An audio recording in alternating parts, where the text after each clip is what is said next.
Olá, amigos do Esporte e Debate. Estamos de volta, sempre com destaque esportivo aqui na tela da TV Assembleia pelo canal 51.2. Aqui você já sabe, o nosso encontro é semanal, às segundas-feiras a partir de 8 da noite, com reprise às terças-feiras, 7h30 e às 2h30 da tarde. Também você pode nos acompanhar na TVN canal 17. Aqui você já sabe, o esporte em dimensão maior na sua televisão. Olha só, gente, o Esporte e Debate de hoje está simplesmente espetacular e você vai ver. Sampaio vence o River do Piauí, está na fase de grupos da Copa do Nordeste 2019. O jogão entre Motoclube e Sparta do Tocantins pela segunda rodada da Série D. Você vai ver ainda uma matéria especial com o ciclista Rafael Canella, primeiro colocado no ranking da modalidade no Maranhão. E mais, uma entrevista exclusiva com Marcelo Mota, presidente do Clube de Kart de São Luís. Gente, tudo isso e muito mais você encontra, é claro, no Esporte e Debate, que já está no ar. E nós começamos o Esporte e Debate de hoje com uma reportagem especial que mostra a rotina de treinamentos e a vida do ciclista Rafael Canella. A repórter Ticiane Chuvas, ao lado do repórter cinematográfico Gleidson Martins, conferiram de perto e vão nos contar agora a vida desse grande atleta maranhense.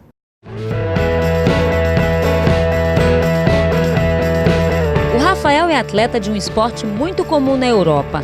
No Maranhão, a modalidade ainda é tímida, mas o desempenho que ele consegue no ciclismo de estrada tem tornado a atividade cada vez mais popular por aqui. No último dia 22 de abril, o Rafael saiu vitorioso no Desafio de Alcântara. A prova fez parte da primeira etapa do Campeonato Maranhense de Ciclismo 2018. Foram 100 quilômetros pedalando sem parar. Foi uma prova muito difícil, desde a logística, né? O percurso em si, foram 100 quilômetros, né, com muita ladeira, né, e também tinha muitos profissionais também que vieram de outras cidades prestigiar o evento, né? Então assim, foi uma prova muito difícil. Então assim, eu já tenho um histórico em Alcântara, né, isso aí já foi o terceiro desafio. O primeiro eu fui campeão, né, o segundo também e o terceiro, né, também assim, mas foi, né, esse ano eu creio que foi um dos mais difíceis, né, porque teve a logística, teve também o tempo que estava muito chuvoso, né? Então, assim, não foi fácil, né? Para mim, nem para os outros atletas, mas graças a Deus a vitória veio, né? Conforme aí treinamento, né? Então, veio para mais um ano aí, a terceira vitória consecutiva aí em Alcântara, né? Então, já é, como eles vão falando aí, a galera, né? Já é a tríplice coroa de Alcântara, né? Ele conta que tudo começou há 9 anos, quando resolveu ir de bicicleta para o trabalho. Se apaixonou e em 2014 deu início ao treinamento profissional. Diz que a preparação física não é fácil. Os investimentos nos materiais e na alimentação são altos. Ainda não consegue viver do esporte, mas a paixão não dá espaço para o desânimo. Tem que ser uma alimentação assim bem, né? Com bastante carboidratos, proteínas, né? Porque a gente tem uma perda muito elevada de calorias, né? Então é assim, é um treinamento muito puxado, você tem que acordar cedo, você tem que sair para fazer treinamentos de longa distância, às vezes curta distância. Então assim, requer muito preparo físico mesmo do atleta e muita dedicação, né? E em termos com equipamento de bicicleta, você sabe que bicicleta de ciclismo, né, profissional, são uns equipamentos muito caros. Então assim, é um custo muito elevado. Ainda mais para o atleta e também quando você não tem patrocínio fica bem difícil, né? Então a gente vai, né, tentando aí conciliar as coisas com os amigos, com tudo e vai tocando bonde certo aí. A rotina de treinos é puxada, costuma acontecer na litorânea, percorrendo uma média de 70 quilômetros todos os dias. Mesmo com as dificuldades, Rafael já alcançou importantes resultados, que mostra orgulhoso por meio das medalhas e troféus conquistados nas competições. Somente no ano passado foram 36 vitórias em campeonatos Brasil afora. E com a disposição desse atleta, vem mais conquistas por aí. Esse ano, né, a gente vai estar tendo várias provas aqui no Maranhão, né? A gente está cumprindo o calendário da Federação Maranhense de Ciclismo. E esse ano a gente vai ter uma prova agora da Ilha Race, dia 2 e 13, agora pelo Campeonato Maranhense, visando a Copa Norte e Nordeste de Ciclismo, que será em Palmas, né? Então a gente está trabalhando, né, forte para poder defender a seleção maranhense lá em Palmas, agora em agosto. É, Rafael, o Maranhão aguarda esse troféu de Palmas. Até lá, muito foco, esforço e dedicação.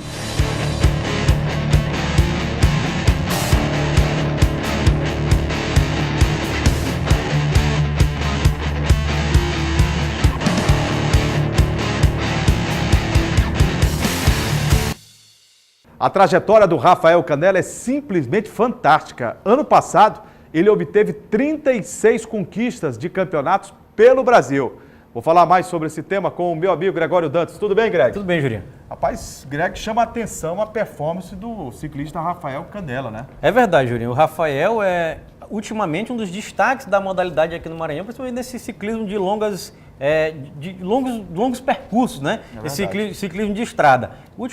Agora, Jurinho, mês passado, em abril, ainda estamos aí no mês de abril, ele ganhou esse desafio de Alcântara, né? Que é o desafio que sai do porto terminal do ferryboat do Cujupe, vai para Alcântara e volta. Mais de 100 quilômetros, o Rafael foi o primeiro colocado e foi a etapa que valeu como a primeira etapa do Campeonato Maranhense de Ciclismo. Então, ele é um destaque mesmo assim, nível nacional, que pode absoluto, rapidamente chegar a nível internacional aqui do Maranhão. É impressionante as marcas dele, né? É impressionante mesmo. A repórter Ciane Chuvas trouxe aí essa preparação do Rafael, inclusive o nosso repórter cinematográfico, o Gleidson, estava lá e pôde mostrar também as premiações, né, Gleidson? Tem os troféus lá, ele levou medalha, troféu. Que legal, que bacana, né? E mostrou todas as belo conquistas dele. Exemplo do esporte, né? Exatamente. Depois do intervalo, você vai ver no Esporte Debate uma entrevista com o presidente do Clube de Kart de São Luís, Marcelo Mota. Tudo isso e muito mais daqui a pouco. Segura aí que a gente volta já.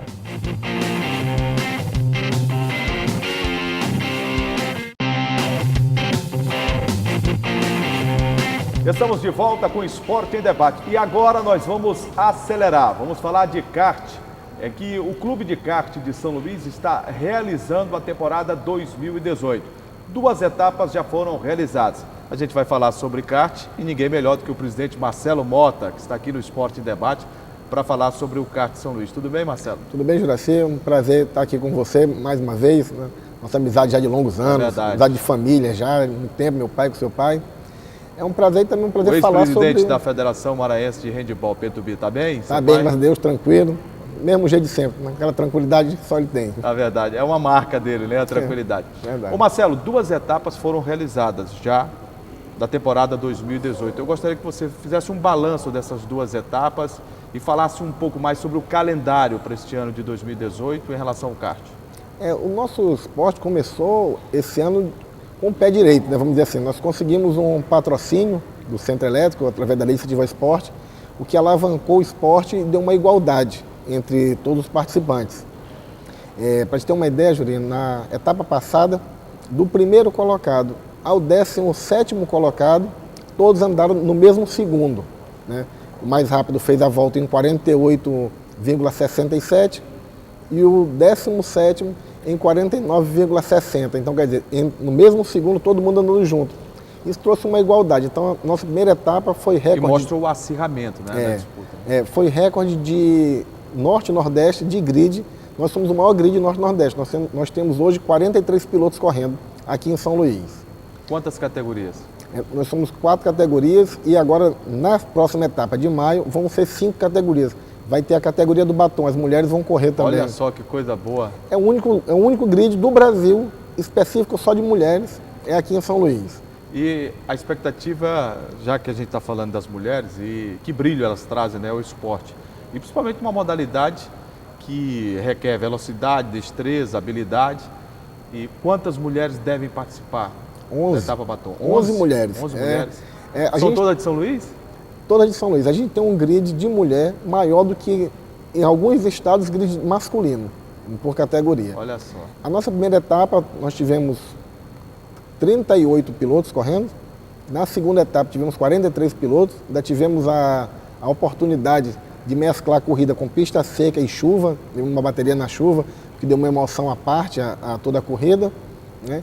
E na terceira etapa, com chuva ou sem chuva, vamos ter as mulheres também correndo, né? Na categoria... Com chuva aumenta a adrenalina, né?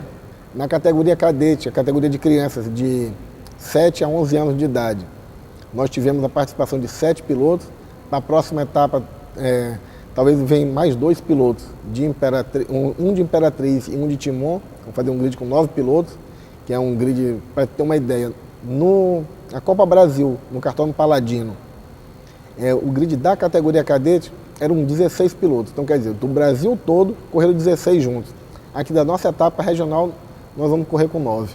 O que eu tenho visto de interessante além da permanência de alguns pilotos, a gente sabe que algumas modalidades, principalmente quando os atletas vão atingir uma certa idade, a tendência é que haja um desinteresse pela questão familiar, se casa, tem filhos, muda de emprego ou sobe em relação a uma promoção na sua atividade laboral.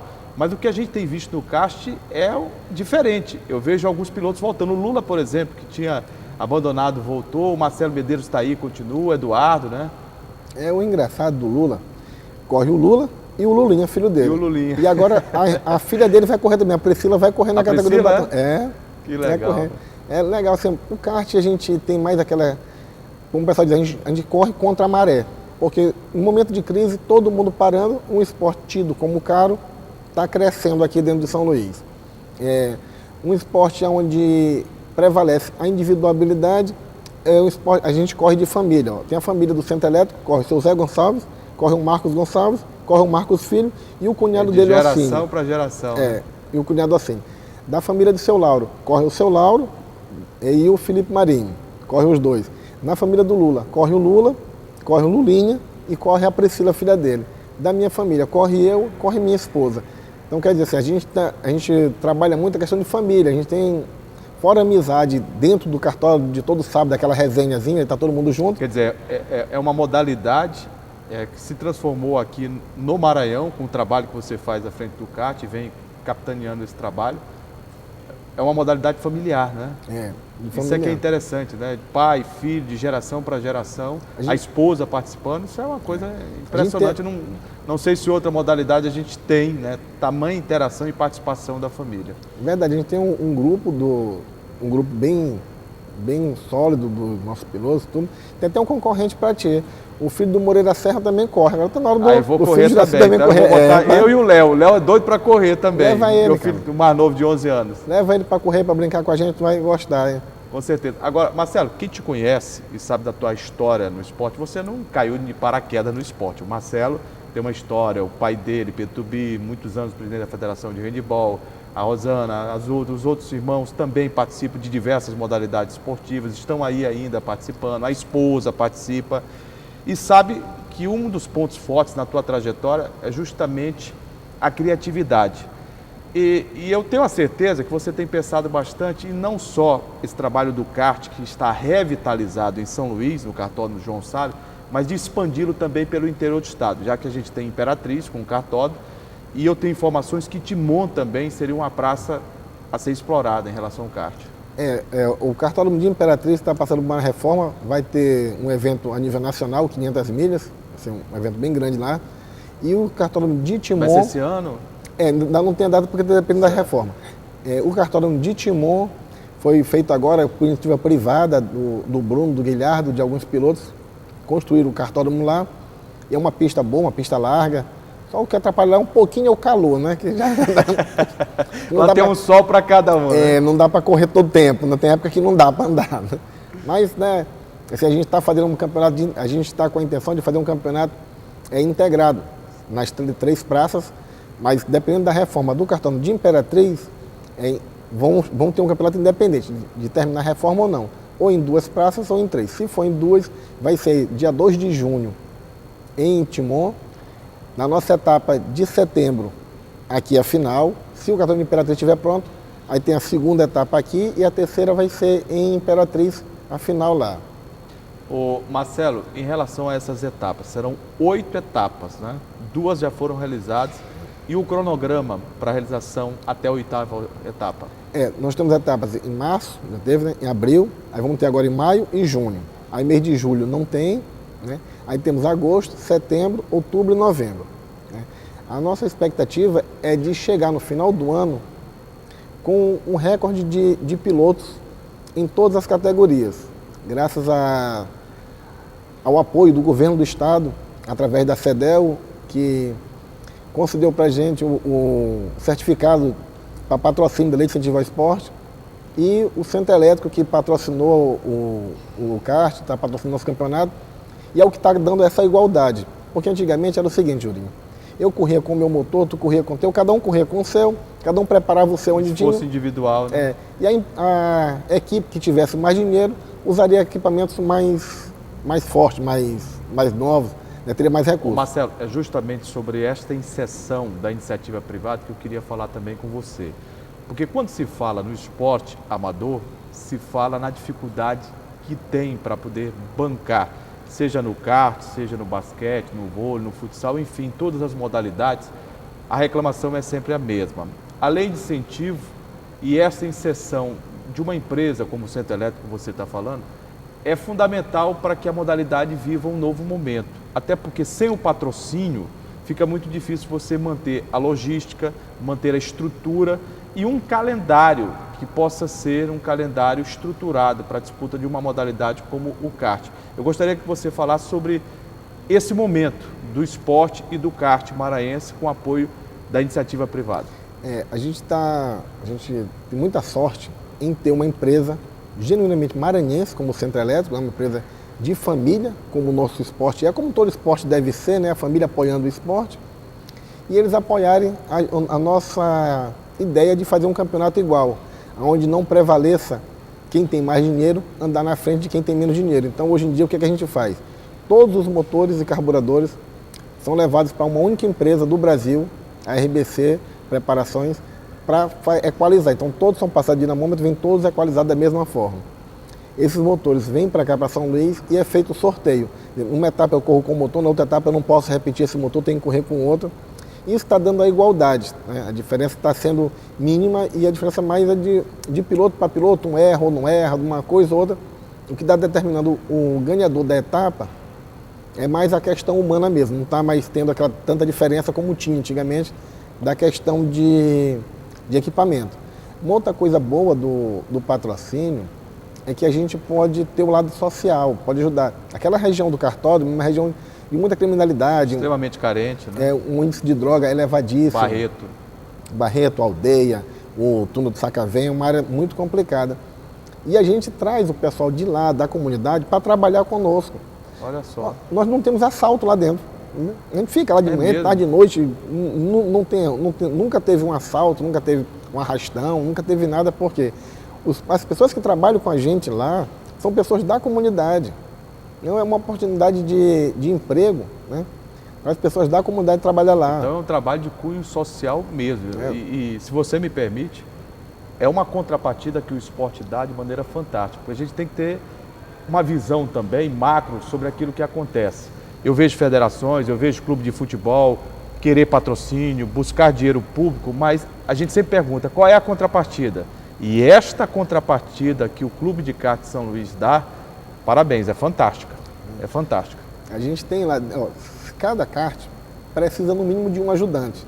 Então, se nós temos 43 karts, no mínimo são 43 empregos diretos da comunidade. São 43 famílias que se beneficiam. Fora a cantina, fora o pessoal de loja de peças, fora a vigia de carro, né, a limpeza dos carros. Então, quer dizer, a gente mobiliza ali de próximo, em média por baixo, 50 pessoas da comunidade que trabalha lá. E a gente dá preferência para trabalhadores da área. Bom, a gente é responsável pela capina do cartódromo do nosso espaço, né? A CEDEL cedeu para a gente e a gente é responsável por essa manutenção. O que a gente faz? A gente só bota para fazer serviço lá dentro pessoas que moram no entorno, para dar uma oportunidade de renda, trazer as pessoas para próxima do esporte, né? Para ajudar a sociedade como tem que ser. Eu acho que o esporte ele não é apenas uma inserção a um esporte, ele é a inserção social de todos os meios, né? Então a gente tem que trabalhar todas as classes. Não é só o que corre que está participando do esporte. O que corre participa do esporte, o que ajuda participa do esporte, o que divulga participa do esporte. Então, todos participam do esporte. Marcelo, muito obrigado por ter vindo aqui ao Esporte em Debate. Parabéns pelo trabalho que você faz no kart. Eu não sabia, né, desse trabalho e alcance social, mas realmente é fantástico quando o esporte pode ajudar e essa é uma função que o esporte tem, um instrumento de inclusão social. Quando você fala em geração de emprego, de renda, você está agindo lá no núcleo familiar, porque geralmente são famílias que pouco têm ou nada têm. E a partir do emprego, que é a dignidade do ser humano, ele pode ter a mantença da sua família e o desenvolvimento do seu núcleo familiar como um todo. Muito obrigado por ter vindo aqui, sucesso, parabéns pelo trabalho. Eu que agradeço, obrigado a todos. Ô Greg, o kart vai muito bem, né? Em São Luís. Sem dúvida. pelo número de atletas, mais de 40, né, disputando Sim. as provas, né, do Campeonato Maranhense. É verdade. Uma revitalização, na verdade, uma reconstrução do kart aqui em São Luís foi feita com o trabalho do Marcelo Mota. Né? É verdade, Juninho. O Marcelo Mota está na frente aí do Clube de Kart São Luís, né? E, inclusive, lembrou o fortalecimento também das famílias, né? Porque com... Dentro do esporte, Dentro né? do esporte, exatamente. Porque com o crescimento, assim, vamos dizer, o renascimento do kart em São Luís, né? Também as famílias entraram no kart. Não é mais só antigamente era o pai de família e tal, não. Agora tem o pai, tem o filho, tem a filha, a esposa dos competidores, né, dos atletas. Então, o kart se democratizou, né? Não só nesse aspecto, como também no outro aspecto. E com um calendário bem Sim. definido, são 8 etapas durante o ano. Vem Exato. aí, né, o torneio para as meninas, né? Sim, Batom. do batom, exatamente. Trazendo as meninas para o esporte, ele lembrou que já tem 11 meninas, né, que estão dispostas a correr no Kartódromo de São Luís, ali no Complexo Esportivo Canhoteiro.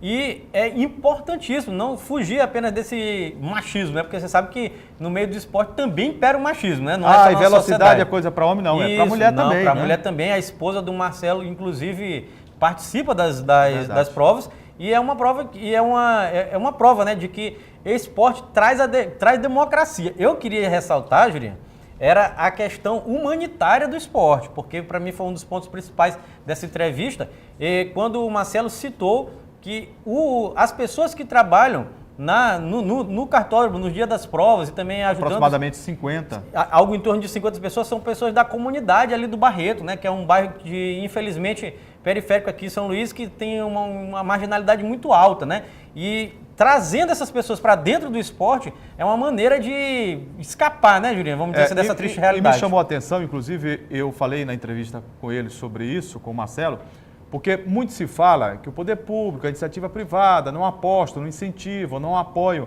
E através da lei de incentivo ao esporte, o Clube de Kart da ilha foi contemplado. Mas é importante aqui a gente dizer sobre a contrapartida, porque eu vejo clubes de futebol, eu vejo federações, eu vejo associações muito exigirem do poder público e da iniciativa privada. Mas quando a gente pergunta, qual é a contrapartida? O que esse clube, o que essa entidade, federação, o que a associação vai dar para a sociedade, vai fazer retornar à sociedade, já que ela, indiretamente, com o pagamento dos seus impostos, como contribuinte, ela coloca esse dinheiro através da lei. Porque você sabe que o governo do Estado, ao lançar a lei de incentivo ao esporte, né, ele está deixando ali de arrecadar tributos, né? Sim, sei. Que são revestidos em dinheiro público dentro das modalidades, das federações e do esporte. Sim. E também da cultura, já que a lei de esporte serve também para a cultura. E aí, a gente tem um exemplo de cunho social. Exato. A contrapartida que o Clube de Kart da ilha, que sirva de exemplo para todas as modalidades, para todas as federações, porque não só ele recebe o dinheiro do poder público, mas ele investe esse dinheiro com geração de emprego e renda. Exatamente. E essas famílias que pouco têm ou nada têm do Barreto, do Túnel do Sacavém, que estão ali em áreas adjacentes ao cartódromo João Salles, elas são contempladas, porque o cidadão que trabalha ali, primeiro, a cabeça não fica mais ociosa. Claro. O núcleo familiar dele é transformado, porque ele passa a ter dinheiro para fazer a mantença da sua família. Sim. Tem a dignidade, a autoestima que melhora. Está trabalhando também, está trabalhando, né? Juliano, na verdade é uma transformação social, uma pequena revolução social, porque são 50 pessoas que na verdade são 50 famílias. São 50 perfeitos. Então né? aumenta, não é? A gente faz a conta que é vezes 4, né? Então muda a realidade de muitas pessoas, de aproximadamente 200 pessoas, né? Chefes de família que estão trabalhando lá no cartódromo para os pilotos, né? Para as equipes, e aí estão podendo transformar a sua realidade e fugindo da marginalidade que está imperando aqui naquela região ali do complexo esportivo. Do mundo obscuro das drogas. Né? Isso, do mundo das drogas, do crime. Então, é sensacional o trabalho realizado pelo Clube de Kart São Luís nas mãos agora do Marcelo Mota, né, Juliano? Que possa se expandir. Para todas as outras e que se modalidades. Para né? todas as modalidades. Exatamente. Depois do intervalo, destaque para a pré-Copa do Nordeste. O Sampaio bate o River, está mais uma vez no Nordestão em 2019. E vamos destacar também o Campeonato Brasileiro. Segura aí que daqui a pouco a gente volta.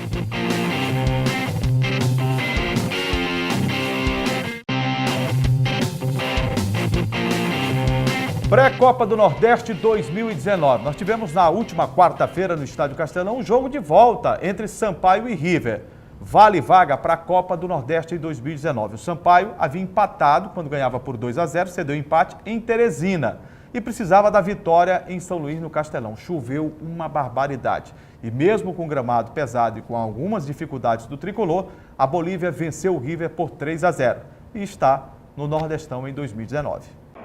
Com gramado pesado, o Sampaio Corrêa venceu o River por 3-0 no Castelão e conseguiu a classificação para a fase de grupos da Copa do Nordeste 2019. A chuva forte antes e durante o primeiro tempo deixou o gramado encharcado e impediu que a bola rolasse. Mas o juizão não quis saber disso não. Ele deixou que o jogo seguisse normalmente. Já na primeira etapa, nessa cobrança de pênalti, Carlão colocou o Sampaio em vantagem. Em seguida, Eduardo deu passe de letra para Márcio Diogo, que chutou forte e quase empatou a partida. Durante o segundo tempo, a defesa boliviana deu alguns sustos na torcida. Nesse lance, Madison levantou na área, Fabiano tentou de cabeça e Andrei salvou no canto esquerdo. Nessa altura do jogo, o River estava melhor em campo. Mas aos 12 minutos do segundo tempo, o técnico Francisco Diá tirou o autor do gol, Carlão, e resolveu testar o estreante Alvinho.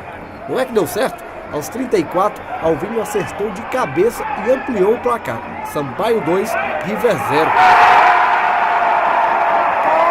O atacante ainda fez mais um. Ele aproveitou a sequência de lances de Marlon, que invadiu a grande área, bateu e o goleiro Vitor tentou a defesa.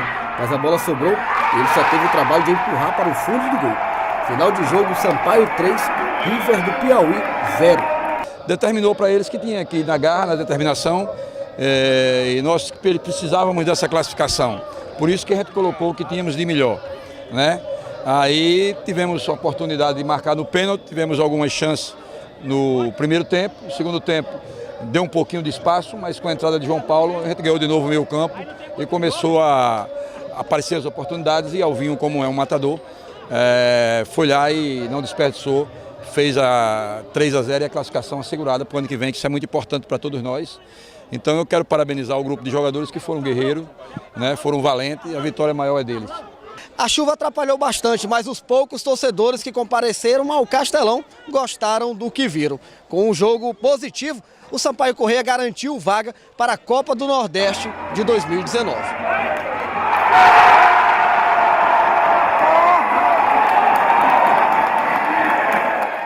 Ô Greg, quem não foi ao Estádio Castelão e quem não ouviu pelo rádio, pode ter a imaginação. O Sampaio passou fácil pelo time do Rio, fez 3-0, só deu Sampaio e tal. Mas não sabe o que foi o jogo, né? Não, a impressão que eu tive, pelo menos estava lá, não foi essa, não chegou nem perto de ser dessa. Uma impressão como essa. Primeiro, a gente tem que separar algumas coisas desse jogo especificamente. O primeiro tempo do segundo, para mim, é a primeira coisa que a gente tem que pontuar, né? Primeiro tempo, praticamente não tinha condições de ter jogo, Juliano, na minha opinião. Mais para um polo aquático, Era né? Polo aquático, era um esporte de outra maneira, mas futebol ali não era. Porque estava completamente alagado o gramado do Estádio Castelão, né? Muito difícil, a bola não rolava de jeito nenhum. E olha que a drenagem do Estádio Castelão é boa, uma das melhores que eu já vi no Brasil. Do Nordeste do Brasil, e do Sudeste também, vou dizer, né? que alguns é uma das melhores que tem aqui do Brasil, sem dúvida, não tenho dúvida disso. Você tirando esses estádios que são verdadeiras arenas de Copa do Mundo, pra Copa, né? A drenagem é computadorizada, é uma outra história, né? Os que serviram para a Copa não entram nesse patamar, né? Nesse patamar. Sim. O seguinte, galera, no primeiro tempo, a equipe do Sampaio Corrêa sofreu, na minha opinião. Sofreu porque as duas equipes, na verdade, sofreram. Não tinha condição da bola rolar. Todas as bolas eram perdidas, principalmente pelos jogadores de velocidade. O Sampaio tem dois, que é o Danielzinho e o Bruninho, né? E que não conseguiram, Juliano, fazer nada. Com gramado pesado, nem deveriam ter entrado em campo. Concordo. Não os deveriam. Dois. Isso. Gramado pesado. Você não tem um jogador leve. De drible, de velocidade. De drible. Não dá. Para ter que levantar a bola, para fazer jogadas aéreas, não é bem a característica desses atletas. Era praticamente um futebol de areia, né? Que o cara tem que levantar a bola para fazer jogada, não dá. E aí as duas equipes sofreram muito, o Sampaio ainda encontrou um pênalti, na minha opinião. Realmente foi pênalti, não tem dúvida, mas pênalti, o Carlão, que estava estreando. Aos 24 minutos, isso, bateu e fez 1-0. Carlão, que estava estreando aqui em São Luís, que ele tinha estreado no jogo contra o Guarani, lá no Brinco de Ouro da Princesa, semana passada, faz o gol do 1-0, abre o placar para a equipe do Sampaio Corrêa. O segundo tempo, Juliano, na minha opinião, já mudou o cenário. Mudou o cenário porque o campo já estava, a drenagem funcionou, o campo já estava melhor. E aí, é o que veio o meu medo, Juninho, meu receio. A equipe do River dominou a equipe do Sampaio, mas dominou mesmo. Dominou até por volta dos 30 minutos do segundo tempo, quando o Francisco Diá fez algumas alterações, colocando principalmente o João Paulo e o Alvinho.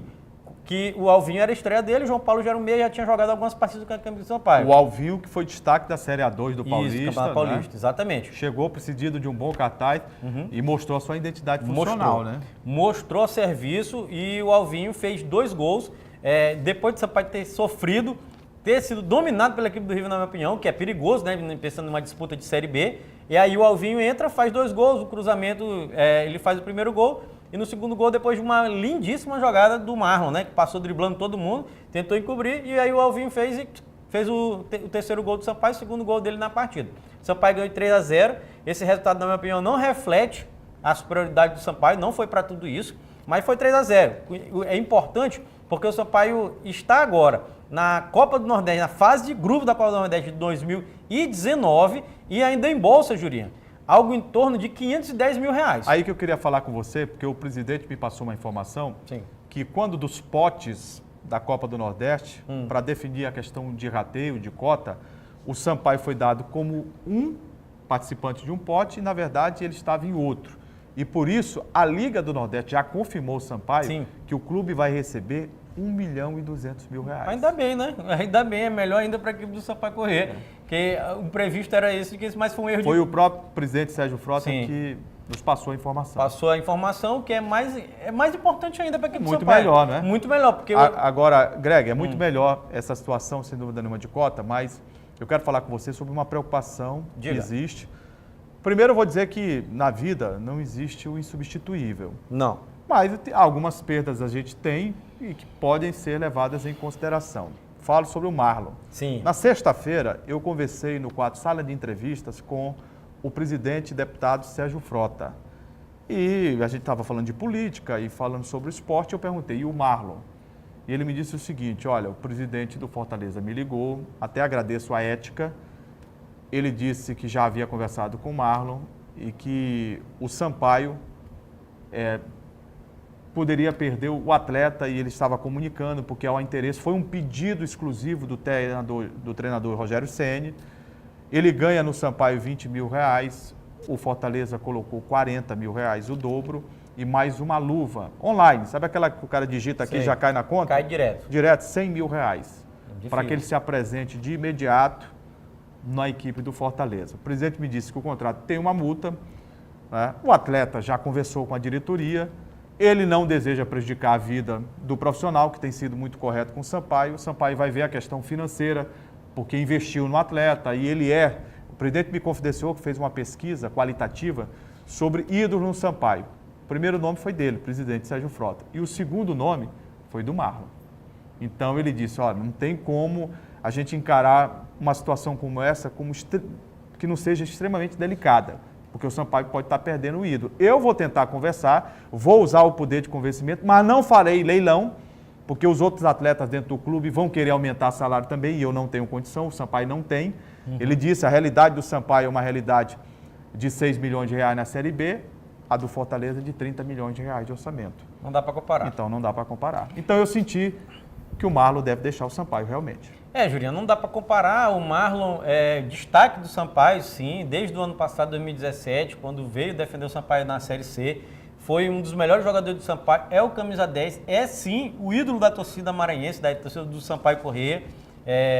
E diferenciado, né? Diferenciado, inclusive durante esse jogo contra o River, Sampaio e River pela pré-copa do Nordeste, foi feita essa pesquisa que você está falando lá, eu estava lá presente, e as meninas estavam perguntando mesmo essas questões. E você viu? Vi, eu não sabia se o Marlon ia ganhar, e acabou ganhando como o maior ídolo, né? Dentro de campo, né? Dentro de campo. Dentro de campo é o maior ídolo do Sampaio, e realmente ele é o maior ídolo do Sampaio, é o jogador mais tecnicamente melhor, na minha opinião. E que bom que clubes de futebol como o Sampaio comecem a pensar naquilo que a gente está falando aqui, né? Eu acho que a gente deu uma Você cutucada. Imaginou, né? Acho que a gente deu uma cutucada, Sérgio Frota, rapaz, vou fazer isso aí. Vou fazer. Foi uma boa sacada dele. Ele estava fazendo lá, assim, essa pesquisa qualitativa. E uma pesquisa qualitativa como essa, ela sinaliza caminhos e ajuda o próprio clube a definir sua política, estratégia, né? Ajuda o clube a definir sua estratégia e aí já definiu uma estratégia do Sampaio, que é o quê? O Sérgio Frota insistir com o Marlon, porque ele descobriu que ele é o maior ídolo do Sampaio, né? Era uma coisa que não precisava fazer uma pesquisa, mas já que fez, tem dados científicos, né? Com dados científicos é melhor ainda para saber que o Marlon é o grande ídolo do Sampaio Corrêa na atualidade e tem que fazer algum esforço, sim, na minha opinião, para manter o Marlon. Ele jogou no sábado diante da equipe do Vila Nova e vai ter uma conversa a partir dessa semana, né? A partir de hoje, na verdade, já com o presidente do Sampaio Corrêa.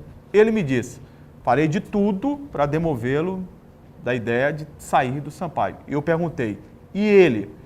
Não, ele está muito naquela de construir uma situação segura para ele no futuro, já tem 28 anos de idade, já não é mais uma criança, né? Não. Mas não sei se o poder de persuasão, eu até fiz para ele, você tem que usar o poder de persuasão.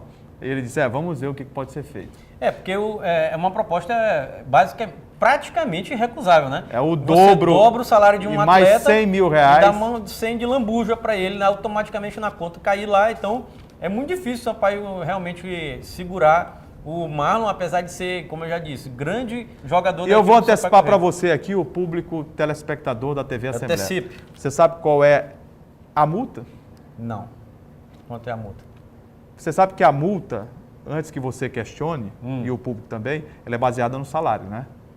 É baseada no salário, sim. E na quebra de contrato, né? Porque é uma 300 mil reais. 300 mil reais. O Fortaleza já disse que deposita. Automático, na hora. Online. Então não tem como, pô. É impossível, porque se o atleta quer, verdade. Se o time depositar a multa, não tem como segurar, não dá. Isso aí é lei, né? Lei trabalhista, vai ser liberado. É a Lei Pelé. É a Lei Pelé. Que eu, particularmente, vejo muitos problemas com essa lei. O Pelé foi um jogador extraordinário, mas para fazer lei do esporte... Ninguém nem sabe se foi ele mesmo que fez essa lei, pegou o nome dele, né? Mas ele assinou. Ele assinou e ficou lá como lei dele. O que interessa é que pode sim, o Sampaio pode perder o Marlon, tá praticamente perdido já, né? Na verdade. É verdade. Mas assim, agora vamos falar do pós-Marlon. Vamos dizer, se o Sampaio perdeu o Marlon, o Sampaio tem que automaticamente contratar alguém que tem um nível para jogar ali no meio campo do Sampaio. Eu acho assim, Juliano, porque o Marlon faz diferença. Mas a posição do Marlon hoje, jogador da característica dele, além de ser muito caro no futebol brasileiro, é raro. É raro. É raro. A gente não pode aqui dizer, não, tira com a saída do Marlon, se ele realmente sair, o Sampaio vai atrás de outro meio. Para encontrar é muito difícil. É difícil, mas tem que ir atrás, porque para jogar uma Série B, que é uma campanha mais difícil ainda, precisa de um meia desse aí. É verdade. Campeonato Brasileiro da Série D. O Motoclube, campeão maranhense de 2018, você sabe, estreou na Série D fora de casa, em Açu, do Rio Grande do Norte, e venceu por 1-0. Neste domingo, o Papão do Norte fez a sua primeira partida em casa, e desta vez no Estádio Municipal Niozinho Santos. O dia era de festa. O estádio Niozinho Santos voltando a receber jogos. A torcida de vermelho e preto entusiasmada. E as candidatas à musa do Motoclube, uma coreografia cheia de gingado. E quando a bola rolou, o rubro-negro maranhense entrou no clima. E por pouco o zagueiro Anderson não abriu o placar nesta cabeçada. A bola explodiu no travessão. Mas o time do Sparta respondeu com esta boa jogada e Tardelli só não empatou a partida porque Rodrigo Ramos foi mais rápido. O Moto chegou novamente com perigo, mas Jonas Piu-Piu chutou nas pernas do goleiro Gustavo. E não demorou muito neste escanteio cobrado por Everlan, o Anderson testou para o fundo das redes e fez o gol motense.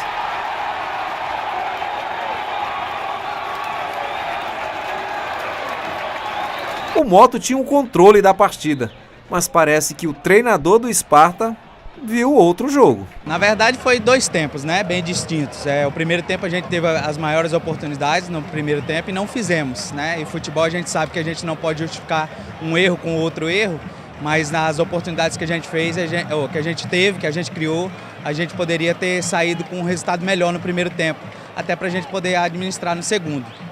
Mas o Moto seguiu desperdiçando chances. Veja só este gol perdido por Jonas Piu-Piu. Ele tentou driblar o goleiro, mas ficou só no quase.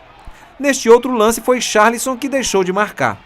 Os jogadores do Sparta caíam muito em campo e a partida teve várias paralisações. Mas no minuto final, o time do Tocantins teve essa ótima chance, mas não conseguiu. Fim de jogo, e o treinador do Moto saiu satisfeito de campo. O grupo está de parabéns, também é um campo pesado, né? Um campo também que você viu que a qualidade não é muito boa.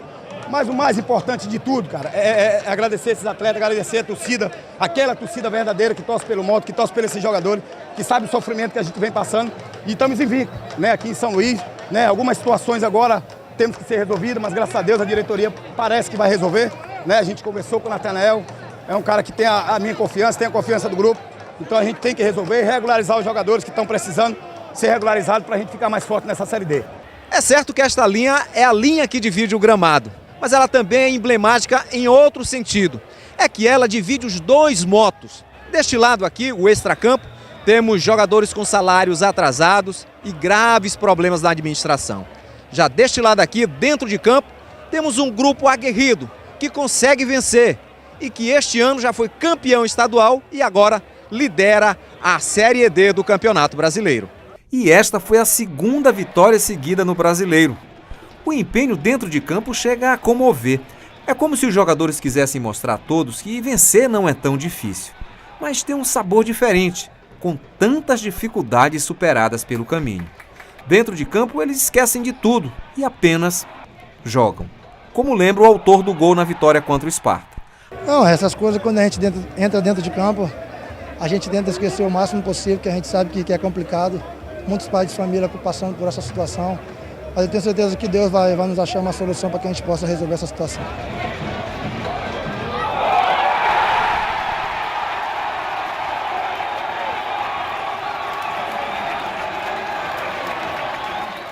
Ô Greg, hoje, né, já nós estamos caminhando para um momento que, sem dúvida nenhuma, é de homenagem. Claro. E a gente faz, o nosso programa é semanal, mas é reapresentado às terças-feiras. Sim. Né? A gente aproveita para desejar a todos os telespectadores, a toda a classe trabalhadora de São Luís e do estado do Maranhão. Do Maranhão. Né? Um feliz Dia do Trabalhador. Dia do Trabalhador, 1º de maio. Com certeza, 1º de maio. É. Eu me recordo que sempre foi uma programação, sabe, correta aqui no Esporte Maranhense, que o dia 1º de maio era sempre um momento de jogos, um torneio do trabalhador, tem no mesmo, futebol, no basquete. Verdade. Né? Verdade. Nesta terça a gente tem uma programação, né, do Sesc. Tem a corrida do trabalhador, né, do Sesc, né? Todo mundo já se inscreveu, né, Julinho? SESI, Senac, Isso. Sesc, eles sempre fazem uma programação Isso. para homenagear o trabalhador. E fica aqui, né, os nossos votos de parabéns, né? Tem também, Julinho, a Romaria do Trabalhador, sabia? Tem Todo também dia a Romaria, de trabalho é lá verdade. que acontece na área Itaquibacanga e na zona rural, né? A gente queria também lembrar. Tem também o dia do Gleitson, né? Porque ele tá o trabalhador aqui da Assembleia, né? Esse? Tá pedindo aqui o... Não, mas ele está pra gente pedindo, mas homenagear ele trabalha de 4 em 4 meses. Eu sei que ele é o cara que mais tem licença aqui na Assembleia. Licença premiums. Né? É o trabalhador que... O sobrenome dele é Gleitson Licença. Gleitson Licença? Tá certo. Mas ele se esforça, né? Né, Jurinho? Eu pergunto para o senhor Heraldo se ele se Heraldo, esforça mesmo. Gleitson se esforça aí muito aí no trabalho diário aqui na Labuta.